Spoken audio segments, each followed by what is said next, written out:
Canal Novel e Fanfic Narradas. Fanfic Red Dead Redemption, o fim de um fora da lei. Capítulo 70, uma conversa com Arthur. A ideia de Davey deixou Donal completamente estupefato. Ele jamais imaginara que alguém pudesse ser tão generoso. Na cabeça dele, todos os capitalistas eram desalmados, gente que, se pudesse, exploraria seus trabalhadores até a morte. Mas o Sr. Calander? Ele parecia um anjo enviado do céu. Donal só conseguia imaginar a intensidade com que os homens trabalhariam assim que soubessem disso. Talvez ele devesse começar a chamá-lo de Sr. Lander, mas Donal já estava acostumado com Calander, e parecia que o Sr. Calander também não se importava. O custo de construção de 10 casas era exorbitante. Apartamentos como esses eram muito mais caros do que casas comuns, e Davey planejava mobiliar todas as unidades, camas, vasos sanitários com descarga, lavatórios, tudo. Segundo seus cálculos, cada casa custaria quase $2.500. Isso significa que 10 casas custariam cerca de $25 mil.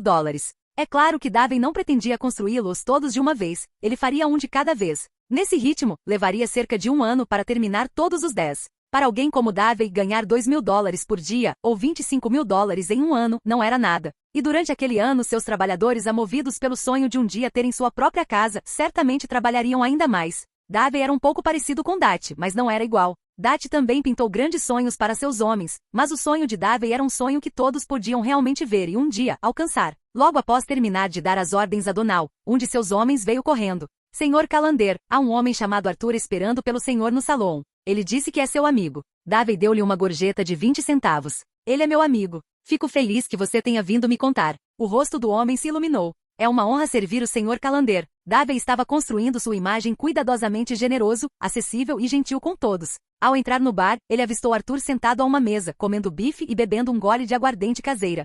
Arthur, meu irmão. Estou muito feliz em te ver. Davey sorriu e abraçou Arthur enquanto se levantava para cumprimentá-lo. É bom te ver também, Davey. Desculpe, eu não comi nada o dia todo então, disse Arthur, um pouco envergonhado. Davey riu. Não precisa se desculpar, Arthur. Todo mundo sabe que o ensopado que o tigre da nossa gangue Vanderlinde faz não é exatamente um prato refinado. A piada fácil fez Arthur relaxar. Por um tempo ele se preocupou que Davey tivesse se tornado muito superior a eles, muito diferente do homem que ele costumava conhecer. Mas, depois de ouvi-lo falar assim, Arthur percebeu que estava enganado. Como está aquele desgraçado do Mac lá no acampamento? Puxa, tenho estado tão ocupado com os negócios que não tenho prestado atenção nele. Acontece que o rapaz tem se afogado na bebida e dormido com mulheres todas as noites. Se continuar assim, ele vai se afundar na bebida em pouco tempo. Ele é meu irmão, meu gêmeo. Não quero vê-lo se destruir desse jeito. Enquanto conversavam, Davey acenou para o barman pedindo um copo de bebida destilada leve. Não se preocupe, Davey, disse Arthur. Mac está se saindo bem no acampamento. Mas honestamente, não é esse tipo de vida que sempre quisemos?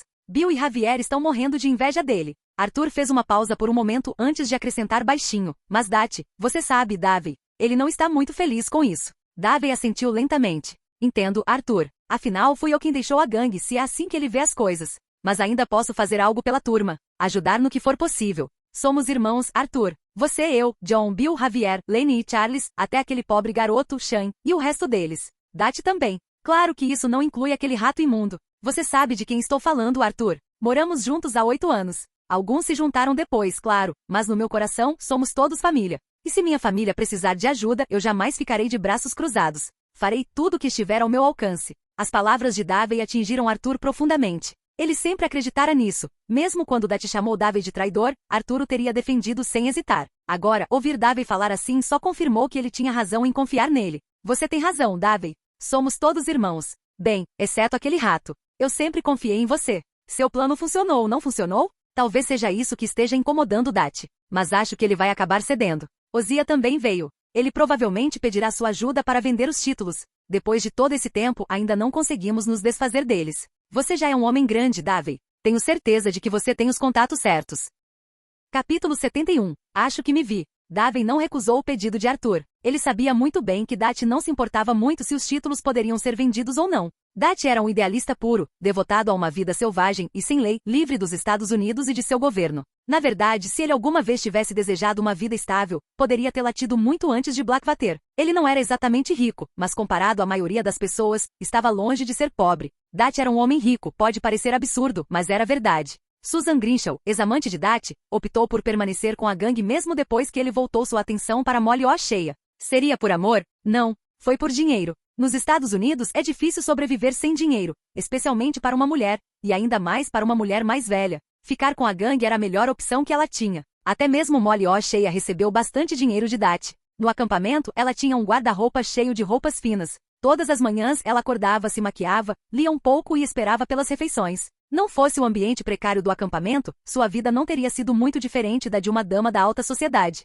Antes de Blackwater, durante os 8 anos em que os irmãos Callender estiveram na gangue, eles cometeram inúmeros roubos. Arthur tinha economizado mais de $1000, os Callanders vários milhares a mais, e os demais não estavam muito atrás. De acordo com as regras da gangue Van der Linde, metade de todo o saque ia para Dati. Isso significa que há muito tempo, ele já devia ter pelo menos 20 a 30 mil dólares em seu nome. Molly O'Shea só começou a enfrentar dificuldades após o incidente em Blackwater e a subsequente caçada humana. Antes disso, ela vivia com conforto e luxo. Susan Grinshaw era igual. A vida na gangue era muito mais fácil do que tentar se virar sozinha. Ela nunca precisava se preocupar com dinheiro. O próprio Dati não se importava muito com riquezas. Ele era generoso com suas amantes e até mesmo distribuía dinheiro roubado aos pobres nas favelas. Veja o caso do tio, por exemplo. Ele não fazia nada o dia todo e ainda assim bebia todas as noites. E Karen praticamente vivia com uma garrafa na mão. A bebida não era barata. Mesmo as de baixo teor alcoólico não eram algo que todos pudessem se dar ao luxo de beber diariamente. Tudo saía do bolso de Dati. Foi por isso que a gangue Van der Linde era tão unida e tão leal a Dati.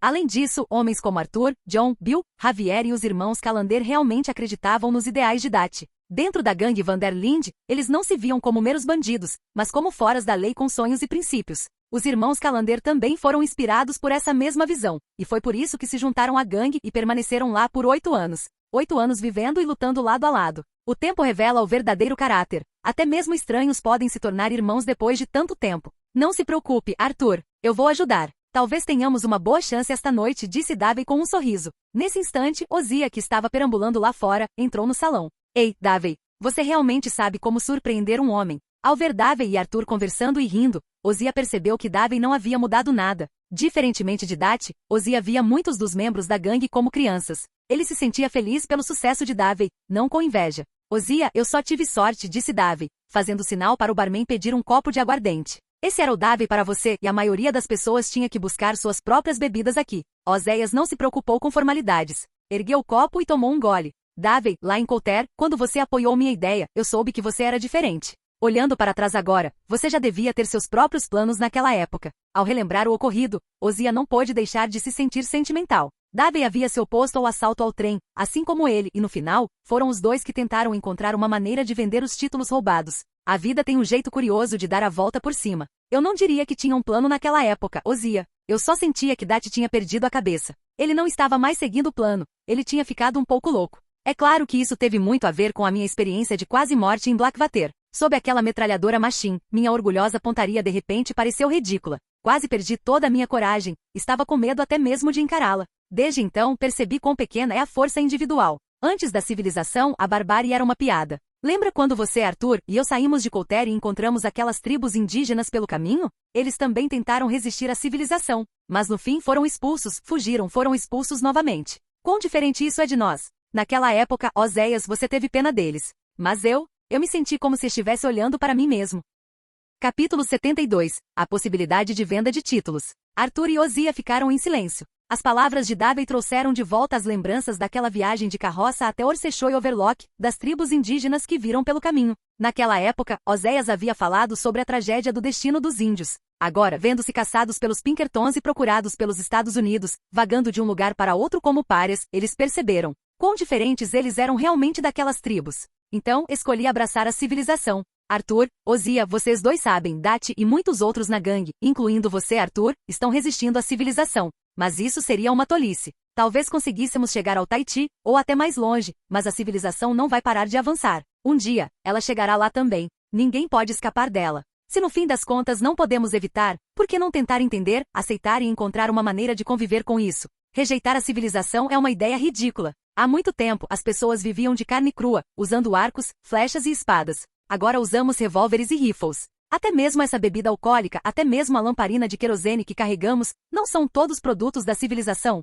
Temos dependido disso o tempo todo, e ainda assim afirmamos rejeitá-lo. Não é absurdo? Davey compartilhou seus pensamentos sobre a civilização e sua compreensão dela e sua tentativa de convencer as pessoas. Ele não havia lido o diário de Arthur secretamente, mas sabia o que estava escrito lá. Arthur desprezava o mundo moderno e civilizado e ansiava por ir para o oeste, para viver como as pessoas viviam antigamente. Davey sabia que era quase impossível mudar as crenças de alguém, mas mesmo assim tentou guiar Arthur e Ozia em direção a uma maneira diferente de pensar. As lembranças de sua vida passada e as emoções desta tornavam impossível para ele vê-los afundar ainda mais no desespero. Ele queria trazê-las de volta, mesmo que isso parecesse ingênuo. Talvez você tenha razão, Davey, disse Ozia finalmente após um longo silêncio, soltando um suspiro baixo. Mas você sabe tão bem quanto eu, não temos uma escolha melhor agora. E pelo menos, ainda não. Após viver tanto tempo, Ozia entendeu exatamente o que Davey quis dizer, mas também sabia que aquele não era o momento certo. Os olhos de Arthur estavam pensativos. Sua mente divagou para seu pai jogador, para Mary. Você tem razão, Davey. Mas como disse Ozia, ainda não podemos fazer isso. Mas você conseguiu, e estamos felizes por você. Davey não insistiu. A mudança leva tempo a algumas histórias, alguns momentos, para fazer as pessoas enxergarem as coisas de forma diferente. Pelo menos por enquanto, Dati ainda não havia sucumbido à loucura que viria depois. A maioria da gangue ainda acreditava nele. Tudo bem, talvez eu tenha bebido um pouco demais esta manhã. Minha tolerância certamente não é a mesma de antes. Chega de conversa pessimista. Vamos lá, um brinde a um amanhã mais brilhante. Saúde. Davey sorriu e ergueu seu copo. Saúde. Arthur e Ozia também ergueram seus copos. Embora Davey tivesse mudado em muitos aspectos, eles ainda podiam sentir isso. Seu carinho por eles e pela família que todos compartilhavam não havia mudado em nada. Davey, disse Ozia depois de um momento sobre esses títulos. Você tem alguma pista? Conversei com muita gente, mas as ofertas deles são insultantemente baixas. Davey assentiu com a cabeça, pensando por um momento. Ele próprio havia aprendido um pouco sobre títulos ao portador. Muitos presumiam que eles poderiam ser simplesmente trocados por dinheiro, mas não era tão simples assim.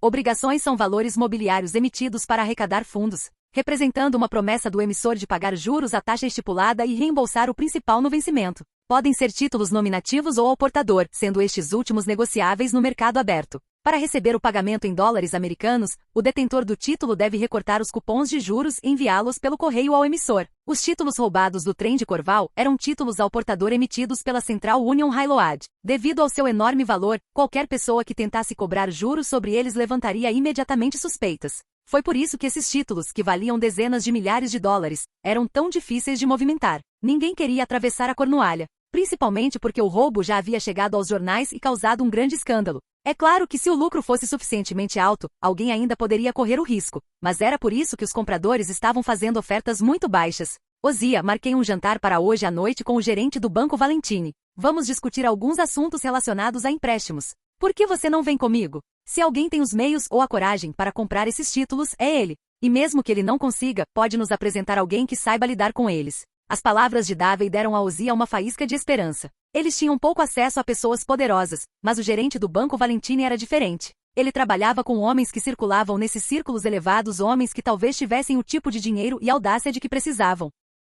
Capítulo 73. A subtração de 20%. Após saírem do salão, Davey os levou para sua fazenda. Arthur conhecia bem o lugar, fora ali que conhecera Mary não fazia muito tempo. Não esperava que Davey tivesse comprado a fazenda inteira, e a visão daquilo despertou nele uma discreta inveja. Às vezes, as palavras não conseguem captar totalmente a importância de algo, mas quando você vê com seus próprios olhos, percebe o quão grande é a diferença. Uma fazenda desse tamanho, você realmente consegue dar conta de tudo, Davey? Perguntou Arthur casualmente. Claro que não sou só eu, respondeu Davey. Tenho ajuda. Donal, que costumava andar com a gangue O'Driscoll, está trabalhando para mim agora. A maioria dos antigos companheiros dele também abandonou essa vida. Perguntei a eles se sabiam onde Cole estava, mas não tive sorte, acrescentou Davey. Aquele desgraçado do Cole, um dia eu o pego. Enquanto caminhavam pela fazenda, vários trabalhadores interromperam suas atividades para cumprimentá-lo respeitosamente. Senhor Land. Ozia pareceu confuso. Davey, quando passei pelo campo mais cedo, vi a placa que dizia Fazenda Terra. Achei que fosse um engano. Então, você mudou de nome? Davey explicou. Somos homens procurados, Ozia. Então consegui uma nova identidade, Davey Land. Usei-a para comprar propriedades e fazer empréstimos. Claro, isso me custou alguns dólares. Ele deu um leve sorriso. Assim que vocês dois encontrarem um lugar para se estabelecerem, vocês poderão fazer o mesmo. Embora já suspeitassem disso, a confirmação despertou uma inveja genuína em Arthur e Ozia. Mesmo que tecnicamente fosse uma espécie de auto-engano, Davey havia conseguido se livrar da condição de foragido. Agora ele podia viver abertamente entre pessoas civilizadas, enquanto eles ainda dependiam de nomes falsos para se esconder. Nesse instante chegaram várias carroças carregadas de madeira. Os trabalhadores se movimentavam apressadamente descarregando a madeira. Davey explicou que planejava construir casas na propriedade para seus trabalhadores, para que eles pudessem morar lá com suas famílias. Esse gesto lhe rendeu ainda mais respeito de Arthur e Ozia. Eles perceberam que Davey não havia se tornado um daqueles aproveitadores que eles tanto desprezavam. Ele vivia os mesmos ideais que eles outrora compartilharam, enquanto eles continuavam sendo foragidos procurados, assassinos em fuga.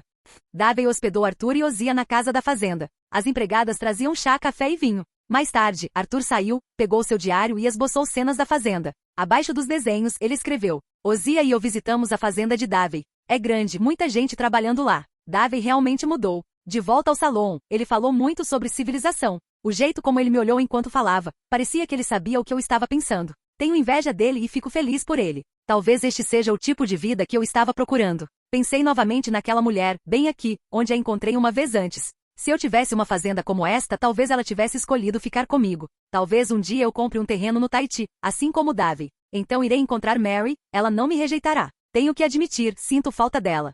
Naquela noite Davey e Ozia foram ao restaurante Wells. Arthur não foi com eles, ele nunca gostou de jantares sociais. Senhor Calander, é bom vê-lo. O homem era Carrit Kirk, gerente do Banco Valentine. Davey o conheceu por intermédio do xerife Malloy, embora o xerife não estivesse presente esta noite. Claramente, Carrit sabia quem era Davey. Senhor Kirk, fico feliz que o senhor tenha podido vir. Este é meu amigo, Ozia Matthews, disse Davey, sem fazer qualquer esforço para esconder o nome de Ozia. Por favor, não me chame de Senhor Kirk, disse Carrit com um sorriso. Eu tenho um irmão mais velho, Nathan Kirk, ele é um impressionante. Eu sou apenas um gerente de banco de uma cidadezinha em Valentine, enquanto Nathan já é banqueiro. Nos Estados Unidos, explicou ele, apenas o irmão mais velho era tratado formalmente pelo sobrenome da família. Davey não esperava essa conexão. Nathan Kirk era o mesmo homem que John e Sadie haviam caçado como alvo de recompensa em seu jogo de vida passada. Claramente, neste mundo, Nathan ainda era um banqueiro respeitado, não um fugitivo. Davey deu uma risadinha. Então talvez o Sr. Carrit devesse me chamar de Sr. Land. A piada leve arrancou um sorriso e aliviou o clima entre eles. Afinal, Davey Land era agora seu nome legal. Claro, Sr. Land. O xerife Malloy mencionou que o senhor está pensando em hipotecar sua fazenda, disse Carrit. É uma bela propriedade, o senhor deve conseguir um bom empréstimo com ela. Se me permite perguntar, disse Davey, quanto o senhor poderia oferecer, Sr. Carrit? Carrit respondeu diretamente. De acordo com as normas do banco, posso lhe emprestar $2.000. Davey balançou a cabeça. 2.000 não ajudam muito. Minha fazenda tem várias casas e funciona bem. Eu esperava uma quantia maior. Você não precisa se preocupar com o pagamento, não será uma dívida ruim. E se você me ajudar, não deixarei um amigo sair de mãos vazias. Além dos 2.000 iniciais, pagarei a você 20% do valor excedente como sua comissão. Capítulo 74. A dignidade de Oséias. Valentine era apenas uma cidade pequena, e não havia presidente de banco lá. O gerente do banco era a autoridade máxima. Como gerente, seu poder era considerável. Ele sabia perfeitamente por que Davey o havia convidado. Davey queria aumentar seu limite de empréstimo. Para um cliente do calibre de Davey, o banco estaria mais do que disposto a atender ao pedido. E para um gerente, flexibilizar as regras não era exatamente algo incomum. Inicialmente, Carrit se perguntou se Davey lhe ofereceria uma comissão satisfatória. Sua expectativa era de cerca de 10% e 8%, se tivesse que aceitar um valor menor. Mas quando Davey mencionou 20%, isso pegou de surpresa. Sr. Land, o senhor é extraordinariamente generoso. Então, Sr. Land, disse Carrit com os olhos brilhando de interesse, de quanto o senhor precisa do empréstimo? Farei o possível para que isso aconteça. Um lampejo de ganância brilhou em seu olhar. Uma comissão de 20% não era pouca coisa. Davey sorriu. Isso depende da sua capacidade, Sr. Carrit. Quanto mais, melhor, é claro. Se o senhor pudesse me ajudar a conseguir um empréstimo de $10.000, seria perfeito. Vamos ver. Se forem 10.000, então eu devo te pagar $1.600, correto? Embora Carrit desejasse muito aqueles $1.600, ele sabia que uma hipoteca de $10.000 estava muito além de sua alçada. Sinto muito, Sr. Land. $10.000 é um valor muito alto, não tenho autorização para isso. O máximo que posso conseguir é um empréstimo de $8.000. Esse é o limite do que posso aprovar pessoalmente. Qualquer valor acima disso teria que passar por instâncias superiores que estão fora do meu controle. Mesmo aprovar 8.000 já era contra as normas. Se algo desse errado, ele perderia o cargo e provavelmente enfrentaria acusações. Mas ele também sabia que o negócio de uísque ilegal de Davey estava prosperando. Enquanto os pagamentos fossem feitos, ninguém jamais questionaria isso. Davey assentiu com a cabeça, percebendo que não havia motivo para insistir. Ele enfiou a mão no casaco, tirou uma carteira, contou $1.200 e colocou-o sobre a mesa. Confio na sua capacidade, Sr. Carrit. Tenho certeza de que não me decepcionará. Considere isso uma demonstração de boa fé. Ele não estava preocupado que Carrit fugisse com o dinheiro. $1.200 não eram suficientes para comprar um emprego de gerente de banco.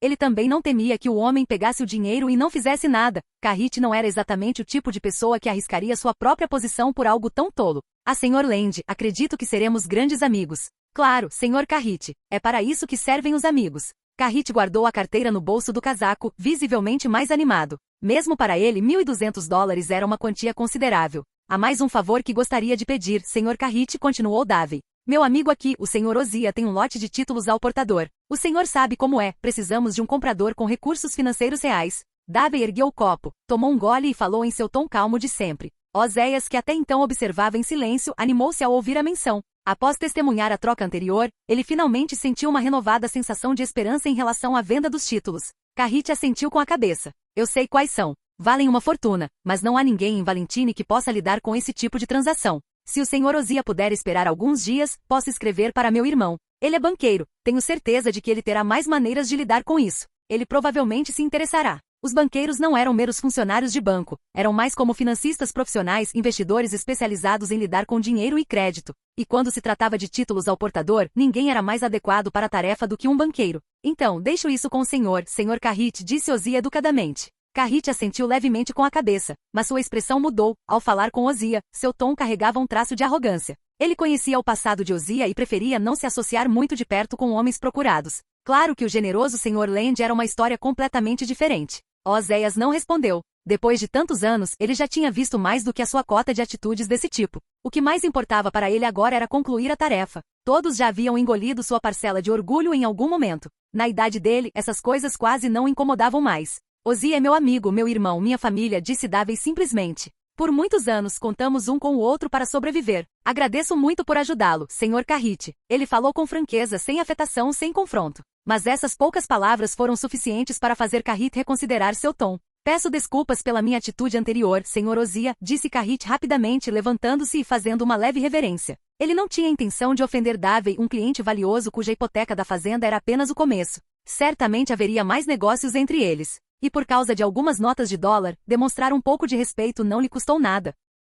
Capítulo 75. O aparecimento dos agentes de contrabando de bebidas alcoólicas. Ozia jamais esperara que Davey o defendesse. Ele era um ladrão, um assaltante, um vigarista, um homem procurado. Então, quando as pessoas o desprezavam, ele sempre aceitou isso como algo natural. Mas as palavras de Davey o comoveram profundamente, causando uma leve ardência nos seus olhos. Para ele, os irmãos Calander eram como filhos. E o que Davey tinha feito parecia um filho se apresentando para defender a dignidade do pai. Obrigado, Davey, disse Ozia baixinho enquanto saíam do restaurante Wells. Muito bem, Ozia, respondeu Davey com um sorriso, dando-lhe um tapinha nas costas. Não vamos nos deter em assuntos tão sérios. Nosso assunto está resolvido agora. Que tal encontrarmos Arthur e tomarmos um drink? Ozia deu uma risadinha. Claro, Davey. Mas desta vez a responsabilidade é sua. Você acabou de ganhar uma boa grana. Eles foram ao salão Simifield, mas não encontraram Arthur lá. Mesmo assim, encontrar alguém em Valentine não foi problema para Davey. Não demorou muito para ele saber que Arthur estava no Old Salon. Naquele momento, Arthur estava conversando com um homem chamado Levin, um escritor. Levin estava lhe contando sobre os lendários atiradores de elite.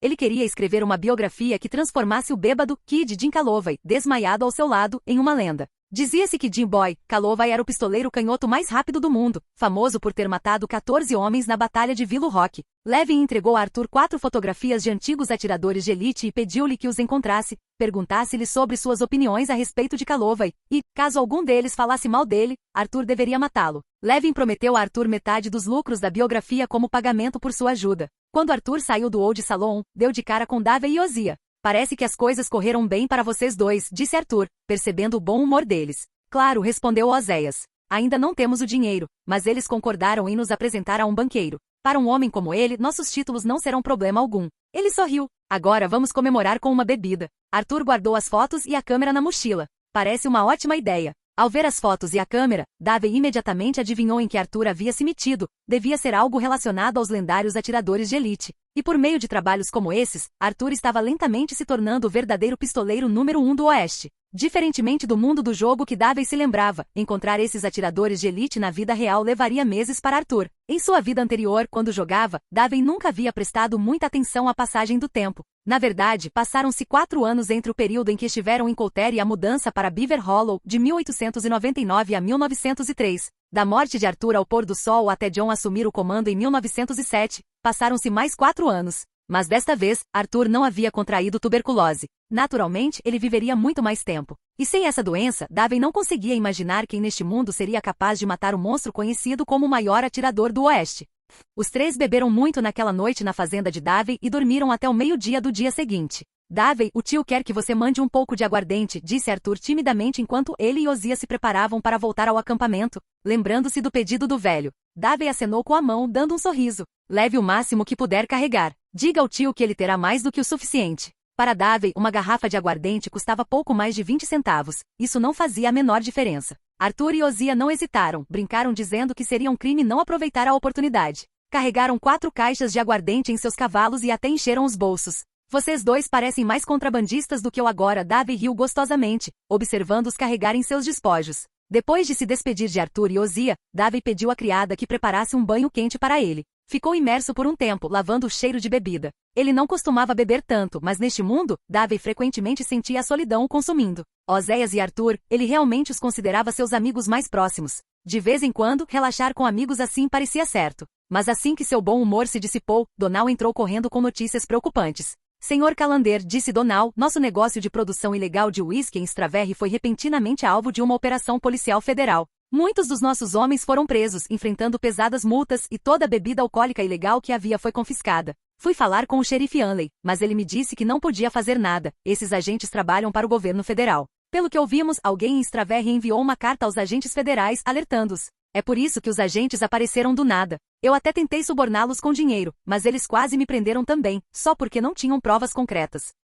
Capítulo 76, o contra-ataque de Davey. Agentes da lei seca que não aceitam suborno, mas mesmo assim tentam te prender? Parece que alguém está puxando os cordões nos bastidores. Davey soltou um resmungo frio ao pegar o charuto que Donal acabará de acender para ele. À medida que seu negócio de produção ilegal de uísque crescia, ele já havia previsto esse tipo de coisa. O governo federal não enviaria uma equipe de agentes por causa de algumas cartas anônimas. Além disso, suas principais operações se limitavam a apenas 2 cidades, Valentina e Straverre. Se você parasse para pensar em quem tinha mais a perder com o crescente comércio de uísque ilegal de Davey, a resposta seria óbvia. O sabor adocicado único de sua bebida, o preço baixo e a abordagem de venda em grupo praticamente dominaram todo o mercado centrado em Valentina e Straverre. Até os ricos preferiam a sua aguardente caseira ao uísque ou conhaque de marca. As vendas de marcas famosas, uísque, conhaque, gin, bourbon do Kentucky e rum, despencaram. Claro que, comparada com essas grandes destilarias, a Davey ainda era uma pequena empresa. Os donos das grandes marcas não se importavam com a pobre fronteira oeste. Sua atenção estava voltada para a concorrência nas cidades civilizadas do leste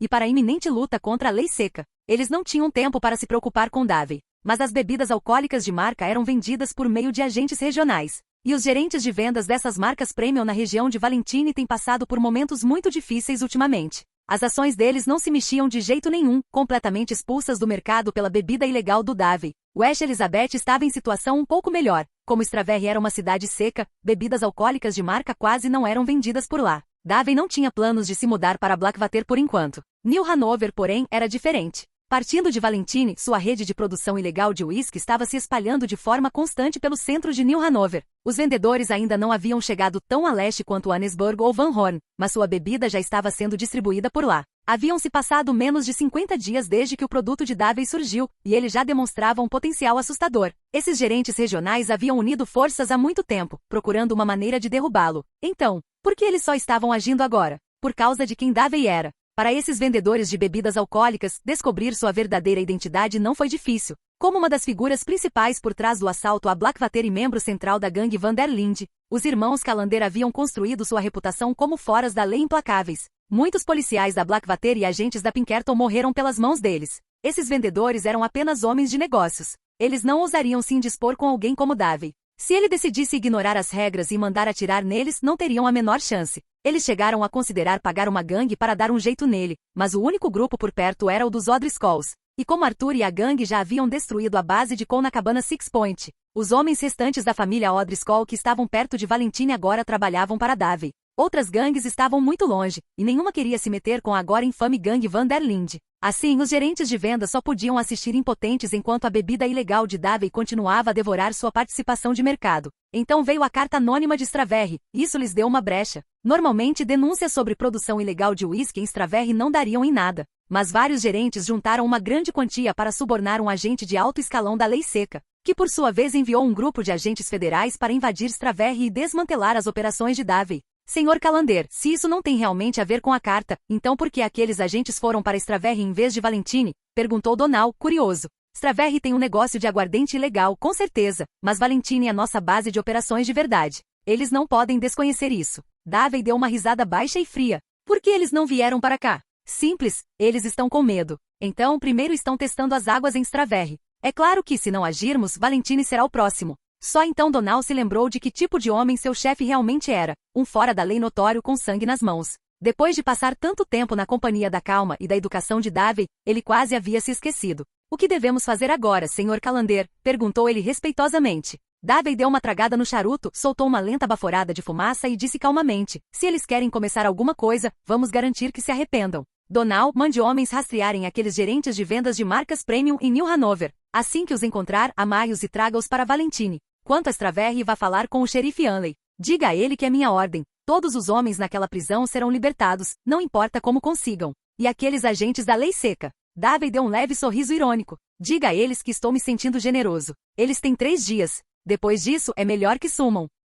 Capítulo 77. O poderoso Davey. Um tigre que não mostra as presas será confundido com um gato doente. O contrabando já era ilegal, e Davey não tinha como proteger seus interesses por meios legítimos. Para aqueles que ousassem interferir, apenas um golpe estrondoso os faria sentir medo. A alegação de Donald de que o xerife Anley não podia ajudar era apenas uma desculpa. Segundo a legislação dos Estados Unidos com a autonomia concedida aos estados e condados, o xerife Anley tinha, tecnicamente, autoridade para negar a entrada de agentes da lei seca em Straverre. É claro que isso significaria desafiá-los abertamente, algo que os xerifes de cidades pequenas raramente faziam. Mesmo assim, os agentes claramente haviam conversado com Anley previamente e obtido seu consentimento antes de invadirem Straverre para sabotar o negócio de produção ilegal de uísque de Davey. Então, Davey deu um ultimato ao xerife Anley. A viagem de Valentine a Straverre durou apenas 2 ou 3 horas. Ao receber as ordens de Davey, Donal partiu imediatamente com alguns de seus homens em direção ao escritório do xerife de Straverre. Lá dentro, 8 dos produtores de uísque ilegal de Donal foram presos. Quando Donal entrou, avistou também vários agentes da lei seca. Olá, Sr. Donal. Talvez pudéssemos conversar no meu escritório? Assim que Donal chegou, alguém alertou o xerife Anley, que o cumprimentou como se nada estivesse errado. Os 2 homens foram direto para o escritório de Anley. Senhor Donal, o senhor veio com instruções do Sr. Calander? Perguntou Anley primeiro. Donal respondeu sem rodeios. Isso mesmo, xerife. O Sr. Calander quer que o senhor liberte imediatamente os nossos homens que estão detidos na cadeia. Anley hesitou por um instante, aguardando para ver se Donal tinha algo mais a dizer. Como ele não disse nada, Anley perguntou. Senhor Donal, o Sr. Calander não tem mais nada a acrescentar? Donal disse calmamente não, xerife. Essa é toda a mensagem dele. O sorriso de Anley se desfez. Senhor Donal, o senhor precisa entender, estes são agentes federais da lei seca. Eles não recebem ordens minhas. Seus homens foram presos por eles por contrabando de bebidas. Eles estão apenas usando a cadeia da cidade. Não vai demorar muito para que transfiram os prisioneiros. Não tenho autoridade para libertá-los. Donal fixou os olhos em Anley. Então o xerife está dizendo que pretende desafiar o Sr. Calander e ficar do lado de seus inimigos? Anley levantou-se de um salto, encarando Donal com raiva. Está me ameaçando, Sr. Donal? Donal apenas assentiu com a cabeça. Se é assim que o senhor vê as coisas, xerife, talvez o senhor não esteja errado. A expressão de Anley escureceu, seus pensamentos fervilhando. Algumas noites antes, ele havia participado de um jantar que deixou seus bolsos bem mais pesados depois. Foi assim que os agentes da lei seca conseguiram entrar em Straverre para começo de conversa. Anley sabia que Davey tinha feito fortuna na cidade, muito mais do que $500, e que há muito tempo desejava uma parte maior. A chegada dos agentes pareceu a oportunidade perfeita. Na cabeça dele, Davey certamente pagaria para que o problema desaparecesse. Tudo o que Anley precisava fazer era estipular um preço. $1000. Era isso que ele queria, o suficiente para dividir com os agentes depois. Tudo estava indo conforme o planejado, até Davey se recusar a colaborar. Agora Anley tinha uma decisão a tomar, ir contra Davey ou continuar a fazer negócios com ele. Mas logo em seguida, ele pensou em um meio termo. O Sr. Donal, o Sr. Calander e eu sempre fomos bons amigos, disse Anley com naturalidade. Então você pode ir até a cadeia e levar seus homens. Isso vai me causar alguns problemas, com certeza, mas amigos devem se ajudar, certo? Quanto aos agentes da lei seca, bem, eu não tenho autoridade para dizer a eles o que fazer. Claramente, Anley não queria romper relações com Davey, em parte por causa do dinheiro, em parte por causa de quem Davey era. Após avaliar suas opções, ele decidiu libertar os prisioneiros. Os agentes, no entanto, seriam um problema de Davey. Só então a frieza na expressão de Donal diminuiu um pouco. Ótimo. Então ainda somos amigos, xerife. Ele pegou as chaves da cela de Anley e saiu do escritório. Sob o olhar cauteloso dos agentes e delegados, Donal caminhou diretamente para as celas dos fundos e libertou todos os 8 homens. O clima dentro da delegacia ficou tenso, mas nem os policiais nem os agentes disseram uma palavra. Donal então aproximou-se do homem de chapéu coco, aquele que parecia estar no comando, e disse friamente. O Sr. Calander pediu-me para transmitir uma mensagem. Vocês têm 3 dias. Depois disso, ele não quer ver nenhum de vocês em Straverre. Sugiro que aceitem a generosidade dele, em vez de se tornarem seus inimigos.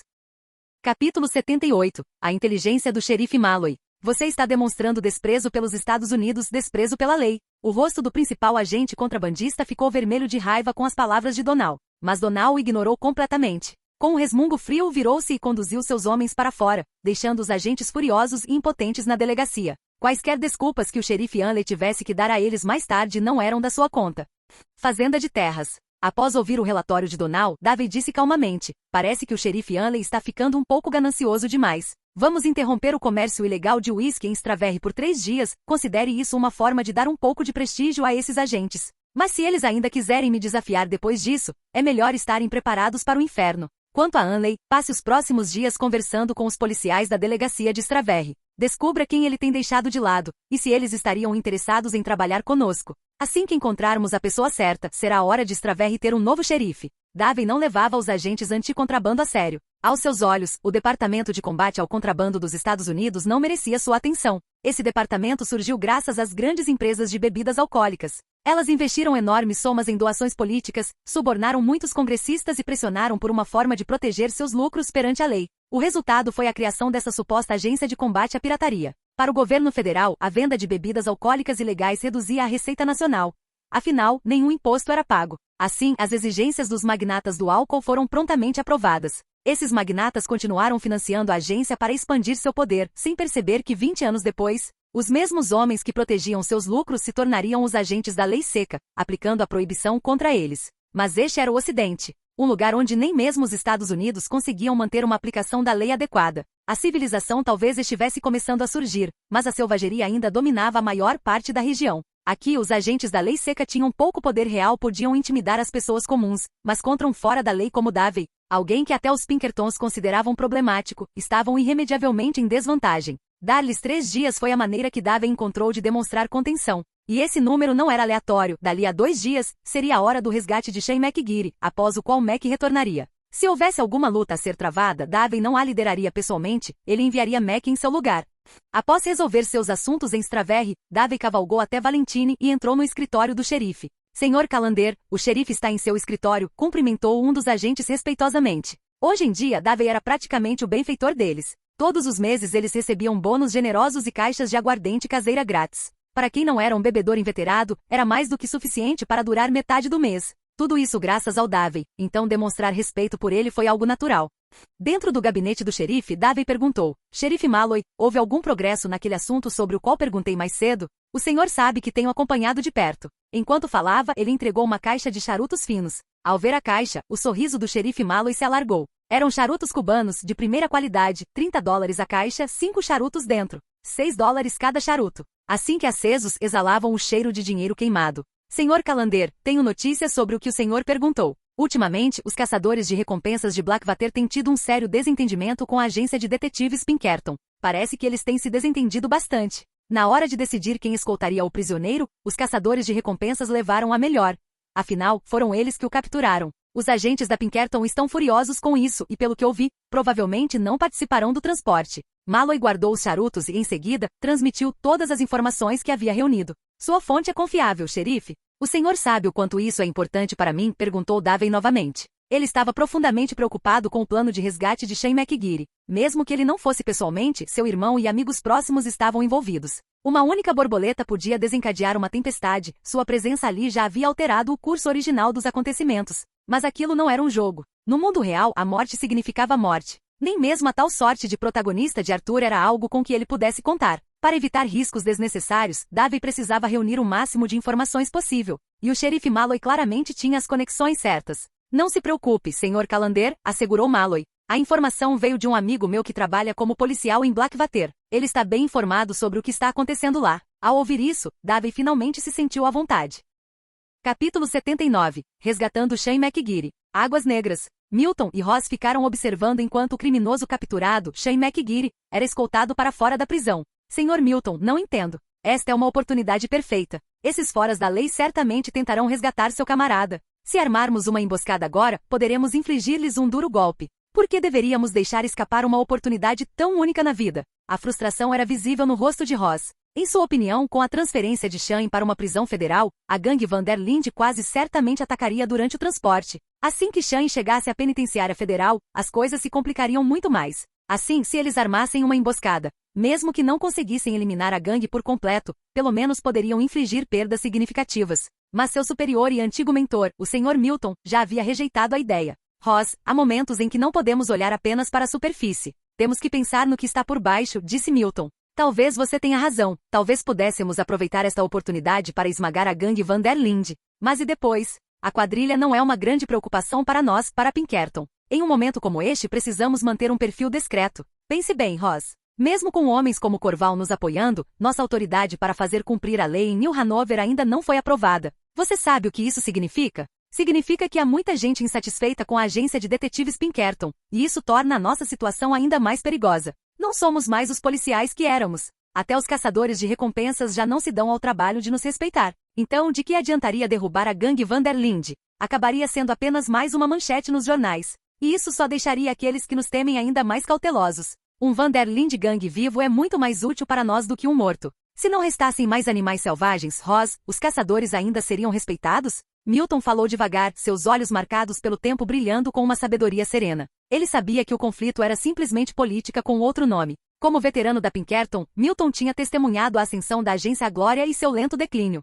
Ele entendia coisas que Ross ainda não conseguia enxergar. Capturar foras da lei não era o verdadeiro objetivo de Pinkerton. Recuperar sua autoridade para fazer cumprir a lei. Isso sim era o que realmente importava. Quanto mais causa a gangue Van der Linde causasse, mais isso servia aos seus interesses. Ross baixou ligeiramente a cabeça. Senhor Milton, eu fui muito ingênuo. Pensei que impedir o crime era tudo o que importava. Milton suspirou. Eu costumava pensar o mesmo, Ross. Mas as coisas raramente acontecem como imaginamos. Valentines Davey não estava errado. Pinkerton, em última análise, serve aos ricos, não há justiça. Conheço seus ideais, Ross. Eu também já os tive. Mas você não realizará essas ambições aqui na Pinkerton. O governo federal está se preparando para formar uma nova agência de aplicação da lei para lidar com os problemas no Oeste, mas isso levará tempo. No topo, tudo se resume à luta política. Talvez se o Partido do Burro chegar ao poder, haja uma chance. Mas aqueles homens teimosos do Partido do Elefante preferem manter as coisas como estão. Quando esse dia chegar, Ross, saia da Pinkerton. Com seu talento e experiência, você terá todas as oportunidades para deixar sua marca. A liderança da federação estava dividida entre dois grandes partidos. O Partido Democrata Progressista, o chamado Partido do Burro, e o Partido Republicano Conservador, conhecido como Partido do Elefante. O Partido Democrata pressionou por reformas, especialmente no Oeste, onde defendeu a criação de uma nova agência federal para combater a criminalidade. O Partido do Elefante opôs-se à mudança, preferindo preservar o status quo. A partir de então, até 1913, o Partido do Elefante permaneceria no poder. Na história da minha vida anterior, o FBI só foi fundado em 1935. Mas neste mundo paralelo, talvez devido ao caos contínuo da fronteira oeste, o FBI parecia destinado a surgir muito antes. A maioria de seus agentes viria das antigas fileiras da Pinkerton, e o primeiro diretor de sua divisão ocidental seria ninguém menos que Edgar Ross. Isso, é claro, pertencia a um capítulo posterior na história do jogo. Por ora, Ross não fazia ideia de que um dia se tornaria uma figura-chave no futuro do Bureau. Milton, por sua vez, tinha grande apreço por seu subordinado. Em Ross, ele via o reflexo de si mesmo em sua juventude. A relação entre eles ia além de superior e subordinado, era mais próxima da de mentor e aluno. Milton frequentemente se aproveitava de momentos como esse para se guiar. Enquanto os dois homens conversavam, Shane McGeary estava sendo embarcado em um barco de caçadores de recompensas. Não muito longe dali, em um penhasco com vista para a cena, Arthur, Charles, Javier e Mika observavam tudo através de seus binóculos. Capítulo 80. Charles, o sensível. Sem a interferência da Pinkerton, o resgate de Shane McGeary tornou-se muito mais fácil. Aqueles caçadores de recompensas não eram páreo para Arthur e os outros, mesmo em número superior. Cole Stoudemire não está aqui. Todos esses são homens de Ixeldin. Parece que a informação estava certa. Os dois brigaram pela recompensa. Isso acaba sendo vantajoso para nós, senhores. Trelawney transmitiu suas informações, visivelmente mais relaxado. O resgate ocorreu sem problemas. Arthur, Mac e os outros lançaram um ataque frontal enquanto Charles flanqueava pela retaguarda. O acampamento improvisado dos caçadores de recompensas foi eliminado rapidamente. Shane ficou pendurado em uma árvore até que Arthur casualmente cortou sua corda com um tiro. Eles devem ter enviado um exército de caçadores de recompensas só para capturar Shane McGeary. Arthur, sabe de uma coisa? Deste ângulo, você não é tão feio assim. Machucado e abatido, Shane ainda respondia com o mesmo humor grosseiro de sempre. Pare com isso. Arthur ficou sem palavras. Um abraço, Arthur. Dê um abraço caloroso no seu irmão que você não vê há muito tempo. Shane abriu os braços. Arthur, que era muito querido no acampamento, aproximou-se e deu um tapinha no ombro de Shan. Sabe, Shan, nada importa mais para mim do que esta equipe. A irmandade que temos para mim, não há nada mais real. Eu mataria por isso. Eu morreria por isso. Talvez um pouco sentimental, Arthur acrescentou. Mas honestamente eu teria te deixado apodrecer aqui se Charles não tivesse me impedido. Shan riu. Arthur, eu não acreditaria em uma única palavra dessa última frase. Muito bem, precisamos ir, fizemos muito barulho. Isso vai atrair mais problemas. Arthur empurrou Shan. O retorno de Shan deixou todos muito animados. Tirando a falecida Jenny, a turma tinha sobrevivido, pelo menos por enquanto. Na viagem de volta, Charles cavalgou ao lado de Arthur. Arthur, talvez você devesse dizer ao Davey para voltar ao acampamento e se juntar à nossa comemoração hoje à noite pelo retorno do Shan. Arthur pareceu surpreso. Charles, você sempre teve antipatia pelos irmãos Calander, não é? E não deveria ser você a contar isso para o Mac? Além disso, o Dat não está muito afim de ver o Davey. Charles respondeu, eu não gosto dos irmãos Calander porque eles matam animais indiscriminadamente.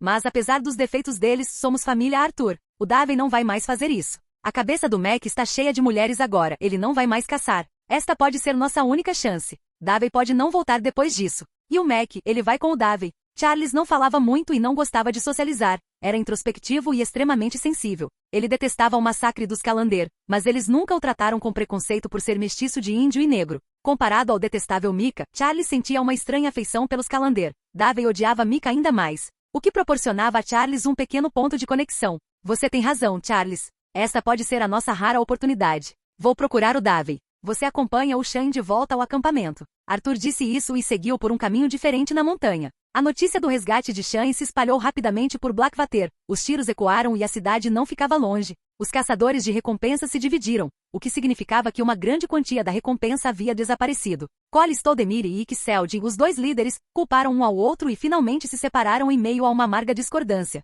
Sr. Milton, parece que as coisas correram exatamente como o senhor previu. O que devemos fazer agora? Perguntou Ross, observando os caçadores de recompensas discutirem. Milton disse, precisamos pressionar a gangue Van der Linde. A presença deles em New Hanover não é boa. Em breve, iremos para Orsecho e Overlock e faremos com que se sintam ameaçados. Ross perguntou, e quanto a Davey e Valentine? Não estamos fazendo nada a respeito deles, Sr. Milton? Milton assentiu com a cabeça. Davey e Valentine já conseguiu uma nova identidade legítima. Alvorá-lo seria inútil e não temos os meios para isso. Investigar criminosos não é nosso trabalho. O negócio de produção ilegal de uísque dele em Valentine é grande. Ele vai arranjar inimigos e alguém vai dar um jeito nele. Só precisamos ficar de olho na gangue Van der Linde, que eles causem ainda mais problemas nesta terra selvagem do oeste.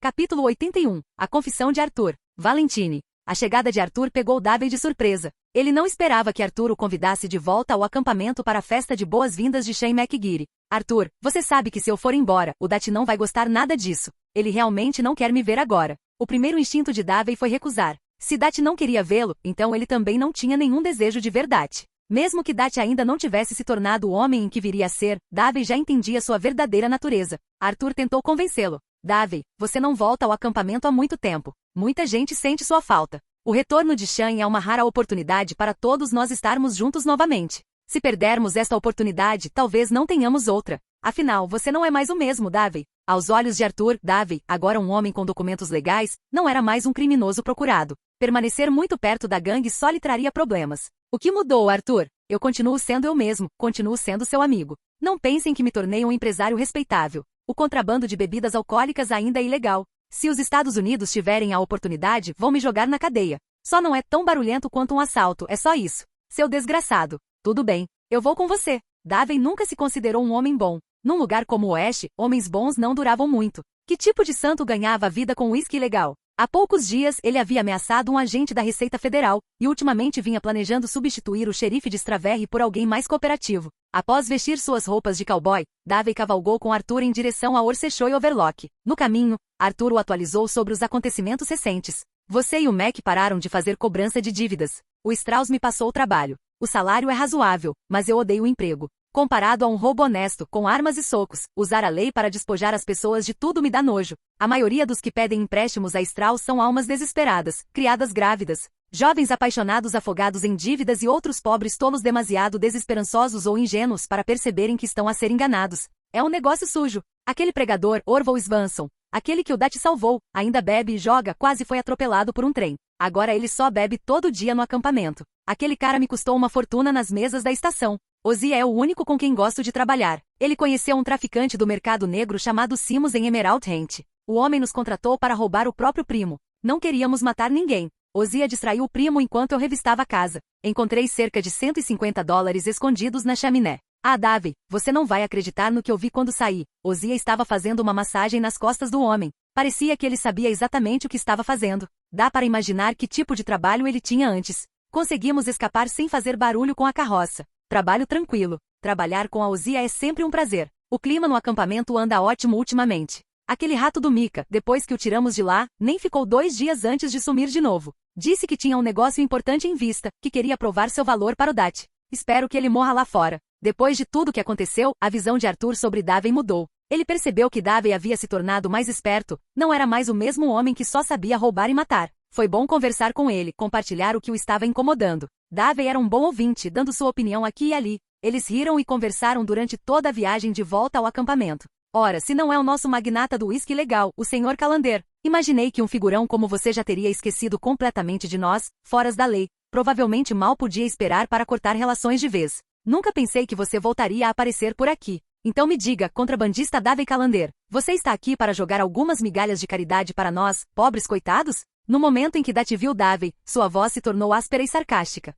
Tudo estava indo bem em Orseshoe Overlock, exceto pela amargura de Dat em relação a Davey. Sem comparação, não há inveja, e o sucesso de Davey no comércio de uísque ilegal fez com que os fracassos de Dat doessem ainda mais. Davey aproximou-se dele sem hesitar. Escuta, Dat. Se você está tentando arranjar mais um inimigo, parabéns. Seu plano está funcionando perfeitamente. O rosto de Dat escureceu. Não foi você quem me traiu primeiro, Davey? O tom de Davey ficou frio. Então, aos seus olhos, tentar levar uma vida mais estável conta como traição, Dat? Ou você simplesmente quer que todos continuem foragidos com você fugindo e se escondendo até o dia da nossa morte?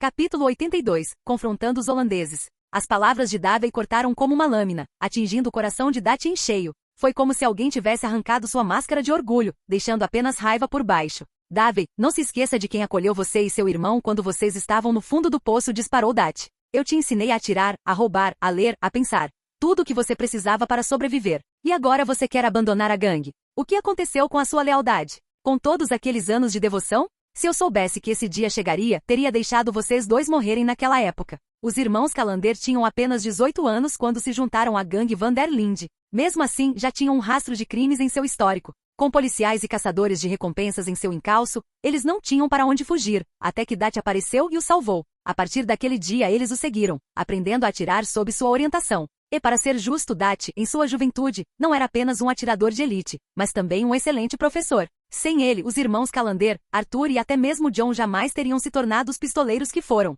Bem, com exceção de John, nascido no mesmo ano que os Calanders, mas sempre ficando para trás tanto na fotografia quanto no desenho. Ele tinha até medo de água e não sabia nadar. Davey ouviu o discurso de Dat com uma expressão fria. Você tem razão, Dat. Não vou negar, você me ajudou e ajudou meu irmão. Nós lhe devemos isso. Mas nos últimos 8 anos, o que fizemos por vocês? Quantos trabalhos conseguimos? Quanto dinheiro arriscamos nossas vidas para roubar por vocês? Isso não é o suficiente? E se não for, talvez devêssemos falar sobre o que aconteceu em Blackwater. Vocês nos usaram para dar cobertura à sua retirada enquanto enfrentávamos ondas de policiais e agentes da Pinkerton. Nem sequer tentaram nos proteger, simplesmente levaram seus homens e foram embora, sem se importar se viveríamos ou morreríamos. Se eu não tivesse desconfiado daquele rato e feito alguns preparativos, nós dois estaríamos mortos. Mesmo assim, Mac levou vários tiros, ele mal conseguiu sair vivo. Então me diga, Dat, é isso que um suposto pai faz? Fica parado assistindo seus filhos morrerem? A partir daquele momento, qualquer dívida que eu lhe devia foi totalmente paga. A voz de Davey ecoou pelo acampamento, desmascarando a falsa fachada de Dat.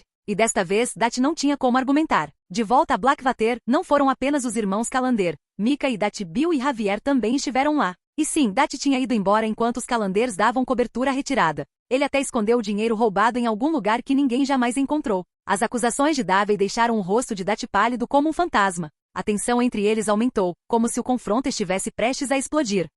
Davey nunca traiu a gangue, disse Ozia de repente, dando um passo à frente. Ele sempre foi leal a você. Todos merecem o direito de escolher seu próprio caminho. Davey não nos abandonou, ele ainda se importa. Caso contrário, não estaria aqui esta noite. Os filhotes de águia não podem viver para sempre sob as asas do pai. E os potros não podem crescer fortes sem deixar o conforto do curral. Um verdadeiro pai deve sentir orgulho ao ver seus filhos crescerem, não raiva. As palavras serenas de Oséias dissiparam a tempestade, amenizando a crescente tensão. Dat ficou em silêncio. Por mais que guardasse ressentimento de Davey, ele sabia que insistir só pioraria as coisas, e poderia até minar sua própria autoridade. Afinal, a voz de Ozia tinha peso na gangue. A razão de Dat logo retornou. Ele entendeu que não adiantava lutar contra isso. Davey e Mac já haviam decidido ir embora, e nada que ele dissesse mudaria essa decisão. Davey, meu filho, disse Dat finalmente com a voz mais suave. Você precisa entender a dor que um pai sente ao ver seu filho ir embora. O que aconteceu em Blackwater não foi tão simples quanto você pensa. Eu nunca tive a intenção de abandonar você ou seu irmão. Mas por agora, seja bem-vindo de volta.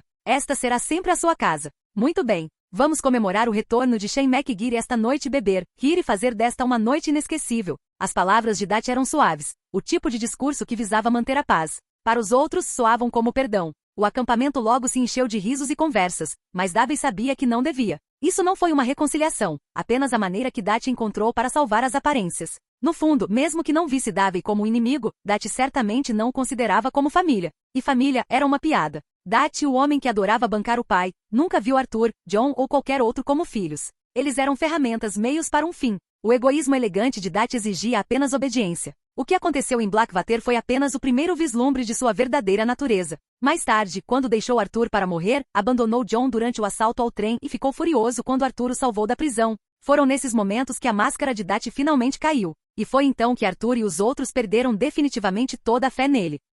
Capítulo 83. Dançando com Mary Beth. Quase não existe problema que uma bebida não possa resolver, e se uma não for suficiente, tome outra. Mac, que havia mostrado os dentes e ameaçado socar Dat durante a discussão anterior, agora agia como se nada tivesse acontecido, juntando-se aos outros ao redor da fogueira enquanto cantavam canções obscenas. O único que ainda parecia confuso era Shane McGeary. Ele não fazia ideia do que tinha acabado de acontecer. Como Davey acabou entrando em conflito com Dat. Enquanto bebiam juntos, Karen contou-lhe tudo o que tinha acontecido desde o assalto em Blackwater. Só então Shane percebeu o quanto Davey havia mudado. Ele estava curioso, claro, mas era evidente que Karen era o verdadeiro foco da sua noite. Javier Escuela tocava guitarra lindamente, seu ritmo combinando perfeitamente com as risadas ríspidas e as letras vulgares. Não foi preciso muito para satisfazer um bando de foras da lei bêbados. Mac logo se deixou levar, gabando-se de suas aventuras com mulheres em Valentine. Davey pegou uma garrafa de cerveja e recostou-se, observando em silêncio o caos que se desenrolava no acampamento. Davey, posso falar com você? Para sua surpresa, a primeira pessoa a abordá-lo foi Abigail.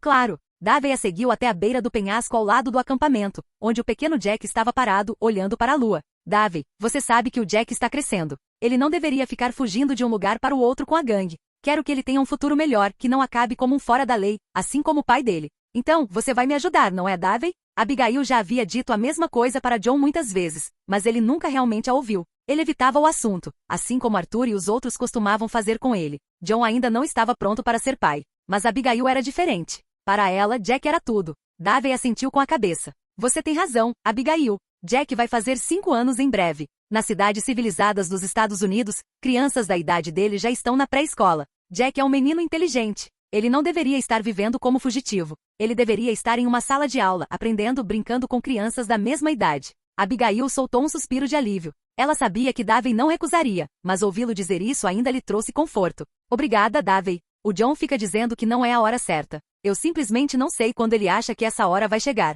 Quero ir embora com você, mas uma criança sem pai não faz parte de uma família completa. Então, por favor, me dê mais um pouco de tempo. Vou convencer John a vir conosco, a segui-los. Se ele ainda estiver o mesmo no Natal, então levarei Jack e irei encontrar você. Abigail hesitou antes de falar. No fundo, ela ainda queria ir embora com o marido. Apesar das falhas de John como pai, o amor dela por ele era real. Muito bem. Acredito que John fará a escolha certa, Abigail. Temos que confiar nele. Davey não tinha intenção de roubar a família de John, mesmo que esse corpo tivesse compartilhado algo íntimo com Abigail. Além disso, se ele fosse sincero, ela não era bem o tipo dele. Com o futuro de Jack mais ou menos definido, Abigail parecia muito mais tranquila. Davey vagava sem rumo pelo acampamento, procurando algo para fazer. Kieran Duff estava de lado, limpando as mesas discretamente enquanto todos os outros bebiam até ficarem completamente bêbados. Nem mesmo a exigente Susan Grimshaw tinha críticas a fazer a ele. Ainda assim, sendo um ex-Odre Skoll, era evidente que ele tinha dificuldades em se enturmar com a gangue Van der Linde. Bill gostava de implicar com ele sempre que ficava entediado, e só a intervenção de Arthur impediu que as coisas piorassem. Do outro lado da fogueira, Dat dançava com Molly, enquanto Mary Beth observava de perto, talvez com um pouco de inveja. Nesse instante, os olhos dela encontraram os de Davey enquanto ele examinava o acampamento. Ao ver o anseio em seu olhar, Davey não teve motivos para recusar a gentileza daquela garota doce e amável. Ao pousar a garrafa, aproximou-se e estendeu a mão com um sorriso cavalheiro. A adorável senhorita Gaskill concederia-me esta dança? O rosto de Mary Beth iluminou-se. Claro, Sr. Calander. Seus dedos se entrelaçaram enquanto o braço de Davey deslizava ao redor de sua cintura e a mão dela repousava levemente em seu ombro. Era uma dança social popular da época, originária das cortes francesas da Europa. A proximidade transmitia uma intimidade sutil que fez Mary Beth corar e baixar os olhos, tímida demais para encarar Davey. Assistindo da lateral, a expressão de Dat escureceu. Afinal, Mary Beth sempre fora um de seus alvos. Obrigado por assistir. Se gostou, deixa o like e inscreva-se. Quanto mais apoio, mais vídeos, e se possível apoie o canal doando no Pix do canal na descrição do vídeo. Qualquer valor ajuda, assim o canal pode trazer fanfics e novels de autores pagos e novos vídeos são postados com mais frequência. Muito obrigado a todos, curtam o canal.